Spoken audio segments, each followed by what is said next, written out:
মূলত ক্রেতাদের সচেতন করার জন্য তাদের সুরক্ষিত রাখার জন্যই এই আয়োজন। এটা আমরা বলতে পারতাম ক্রেতা সুরক্ষা শিবির, কিন্তু আমরা কেন মেলা বলছি? তার মেলা হচ্ছে এখানে কত স্টল হয়েছে, কত মানুষ তাদের যা তৈরি করা জিনিসগুলো নিয়ে এসছে। লক্ষ লক্ষ মানুষের রুজি রুটি হয় এই মেলা থেকে। যারা মেলা খেলা নিয়ে সমালোচনা করেন তাদের বলবো একবার এই মানুষগুলোর সঙ্গে কথা বলুন, তাহলে বুঝতে পারবেন কতটা আশঙ্কা নিয়ে তারা এই পণ্যগুলো নিয়ে আসে। আর যখন বিক্রি হয়ে যায় কতখানি হাসি মুখ নিয়ে তারা বাড়ি ফিরে যায়, তাদের প্রিয়জনের কাছে, পরিবারের কাছে তাদের প্রয়োজনীয় জিনিসটা তারা তুলে দেয়। ফলে মেলা খেলার দরকার, সেটাই আমার মমতা বন্দ্যোপাধ্যায় মানেই তো যে কোনো মানুষের পাশে দাঁড়ানো, মানুষকে নিয়ে এগিয়ে যাওয়া, লক্ষ লক্ষ মানুষের রুজি রুটি জোগাড় করা।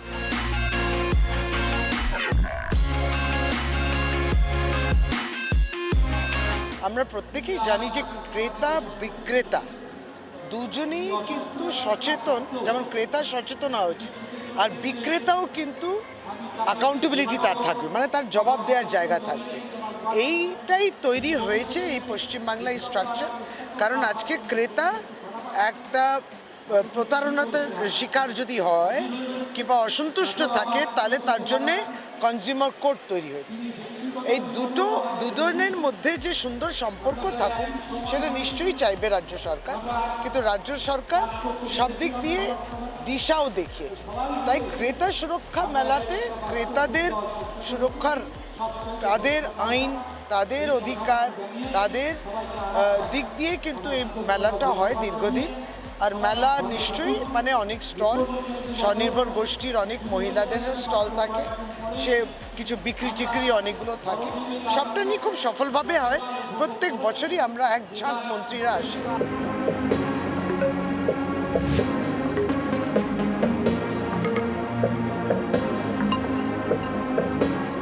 ক্রেতা সুরক্ষা দপ্তর প্রত্যেকবারই এই ধরনের একটা মেলা করে এবং এখানে সচেতনতাই হচ্ছে এই দপ্তরের মুখ্য কাজ। আমি আমার বক্তৃতায় বললাম যে আইনে একটা শব্দ আছে, ক্যাভিয়েট এম্পটার, পারচেজার বিওয়্যার, অর্থাৎ ক্রেতাকে তাকে সচেতন হতে হবে। সে কিনছে, কার থেকে কিনছে, কী জিনিস কিনছে, এই সম্পর্কে তাকে সচেতন হতে হবে। আর সেই সচেতনতা তৈরি করে ক্রেতা সুরক্ষা দপ্তর।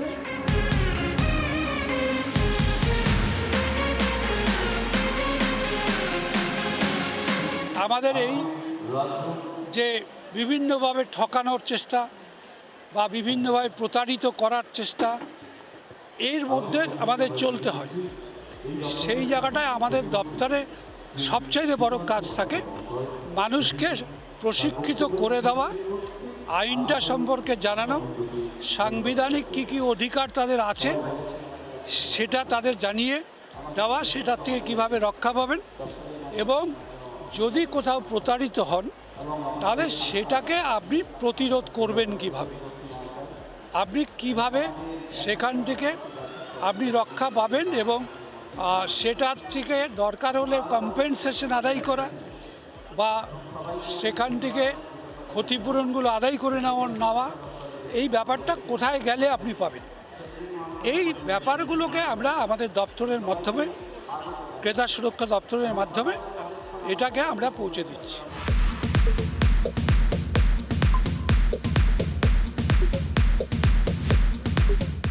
বাজারে যে সমস্ত ব্যবসায়ীরা বিভিন্ন ধরনের ওজন যন্ত্র এবং পরিমাপের যে জিনিসগুলো ব্যবহার করে থাকে সেগুলি কিছু এখানে ডেমনস্ট্রেট করা রয়েছে।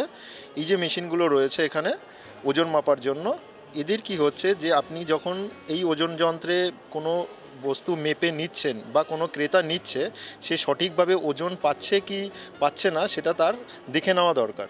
তা সেটা কিভাবে দেখবে, তিনি দেখার জন্য যে ওজন যন্ত্রটা সঠিক আছে কিনা সেটা দেখার জন্য দুটো জিনিস সে দেখতে পারে। এক হচ্ছে প্রত্যেকটা ওজন যন্ত্রের গায়ে একটা সিলমোহর থাকে যে এটা কত বছর আগে ভেরিফাই হয়েছিল।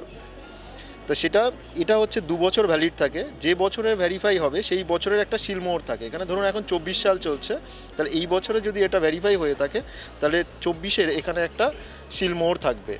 প্লাস এর সঙ্গে কি থাকবে, একটা গভর্নমেন্ট যে অফিসার যিনি এটাকে সার্টিফাই করেছেন তার একটা সার্টিফিকেট থাকবে।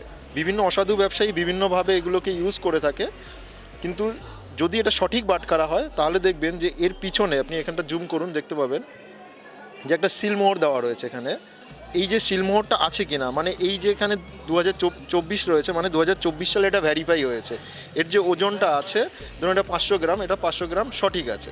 এবার এর ভ্যালিডিটি কতদিন? এর ভ্যালিডিটি হচ্ছে 2 বছর। 2 বছর পর্যন্ত এটাকে নর্মালি আর ভেরিফাই করতে হবে না, যদি না এতে কোনো রকমের প্রবলেম আসে। অনেক সময় কি হয়, রাস্ট হলো বা কোনো কিছু হলো, তাহলে সেক্ষেত্রে 2 বছরের মধ্যে সে চাইলে আরও একবার বা দুবার যখনই প্রবলেম হবে সে ভেরিফাই করে নিতে পারে।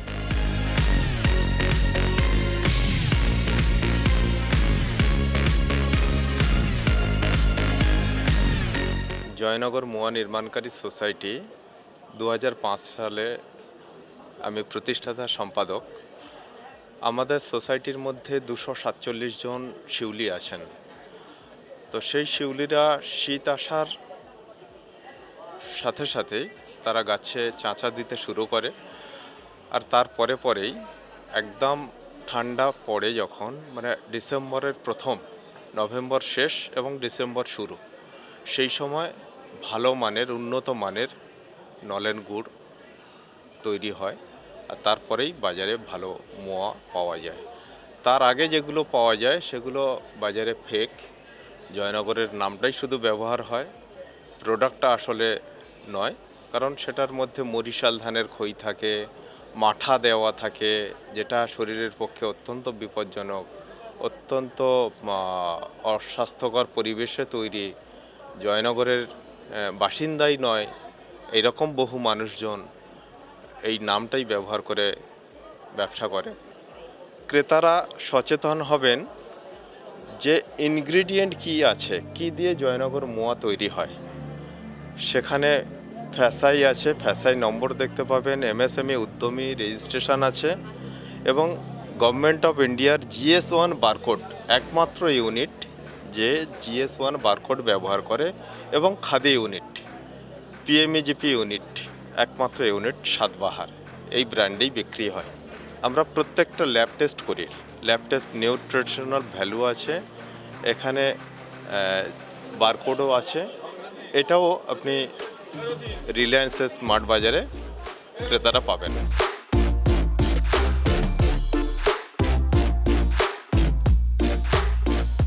দেখুন, আমাদের যেটা রাজা উদ্যোগ প্রাইভেট লিমিটেড, এর একটা তো আলাদা লোগো আছে, বা গভর্নমেন্টেরও আলাদা একটা ISI FSSAI রুলস মেনে যারা কাজ করে তাদের সম্পূর্ণভাবে আলাদাভাবে চিহ্নিত করে মার্কেটে ডুপ্লিকেট মাল আছে, কিন্তু মার্কেটে ডুপ্লিকেট মাল তারা কিন্তু এইগুলো ইস্যু করতে পারে না, বা প্যাকেজিং, আমাদের যে প্যাকেজিং আছে সেই প্যাকেজিং ইউজ করতে পারে না তারা। এটাই হলো মূল ফারাক করে দেয়। দেখুন, এরকম যদি কোনো ঘটনা ঘটে আমরা সেই দোকানদারকে মাল দিই না, সেই আমরা চিহ্নিত করা থাকে ডিস্ট্রিবিউটারকে, বা আমাদের সেলসের ছেলেরা সবসময় মার্কেটে আছে, তারা কিন্তু চিহ্নিত করে দেয় ডিস্ট্রিবিউটারকে যে আমাদের প্রোডাক্ট নিয়ে যদি এরকম কোনো কেউ কিছু করে তাকে মাল টোটালি স্টপ করে দেওয়া হয়। আমাদের বিস্কিট আমাদের মেইন আইটেম, তারপরে আমাদের রিংস ডিভিশনের, চিপস ডিভিশনের চিপস আছে, দেখবেন এখানে 10 টাকার আছে, নমকিন আছে, চানাচুর 200 গ্রাম 500 গ্রামের প্যাকেট আছে, সুইজ রোল আছে আমাদের খুব বেশি বিক্রি প্রোডাক্ট, তারপরে রাজা নিরো ওয়াটার এখন মোস্ট হিট এখন মার্কেটে, কলকাতা মার্কেটে।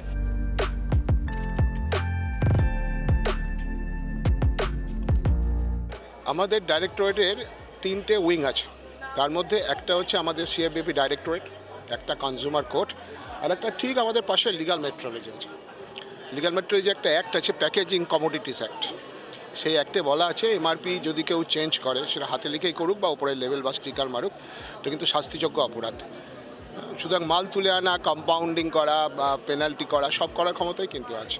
প্রথম কথা হচ্ছে আমাদের একটা পোর্টাল আছে, আমাদের যে লিফলেট আমরা দিই তাদের পোর্টাল আছে www.wbconsumers.gov.in, এখানে মোবাইল দিয়ে রেজিস্টার করে কমপ্লেন লজ করবেন, নাম্বার 1।